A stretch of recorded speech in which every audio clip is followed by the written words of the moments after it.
उनका रास्ता बन चुका था, जिसके बाद उन्होंने मंगलवार की रात को दुनिया की सबसे सुरक्षित जेल से भागने का फैसला किया और मंगलवार सुबह नाश्ते के दौरान फ्रैंक ने डॉग की याद में टेबल पर एक फूल रख दिया, जिस पर तुरंत ही वार्डन की नज़र पड़ गई और उसने फ्रैंक को जेल के उसूल याद दिलाते हुए उस फूल को कुचल दिया।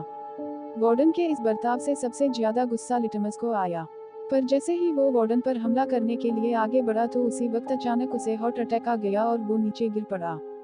थोड़ी देर बाद वार्डन ने अचानक फ्रंट के सेल की तलाशी ली और उसे वहाँ कुछ भी नहीं मिला, जिसके चलते वो काफी नाराज था और उसने इसी नाराजगी में चाली और फ्रंट का सेल बदलने का आदेश दे दिया।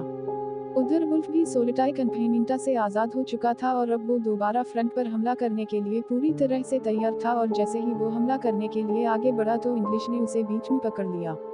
उस रात फ्रैंक, जॉन, चार्ली और क्लियरेंस ने पाइप में मिलने का फैसला किया, लेकिन पाए यहाँ वक्त पर चार्ली काफी ज्यादा घबरा गया और उसने प्लान में शामिल न होने का फैसला किया।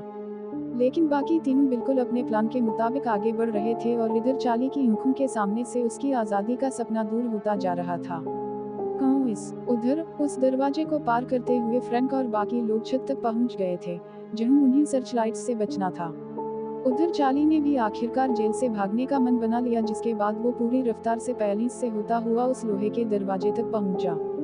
पर अब वो अकेला उस दरवाजे को पार नहीं कर सकता था, जिसका मतलब था उसने अपनी आज़ादी का मौका अपने डर की वजह से गवा दिया। वहीं दूसरी तरफ सर्चलाइट से बचते बचाते फ्रैंक, जॉन और क्लियरेंस जेल की दीवार तक पहुंच गए।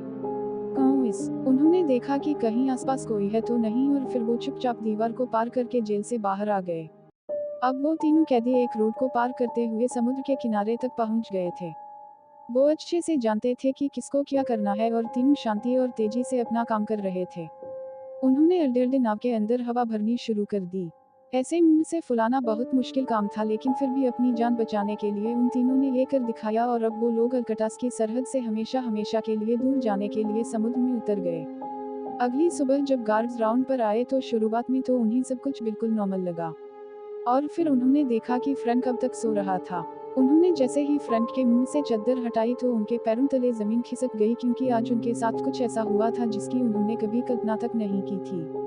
पूरी जेल में ये बात फैल गई कि कुछ कैदी भाग निकले हैं। फ्रैंक में अपने सर की जगह पर नकली खोपड़ी जो रखी हुई थी। गार्ड्स ने तुरंत ही अलार्म बजा दिया और जल्द ही यह भी पता चला कि दो और कैदी भी भाग चुके हैं। जल्द ही उन तीनों की खोज शुरू हो गई।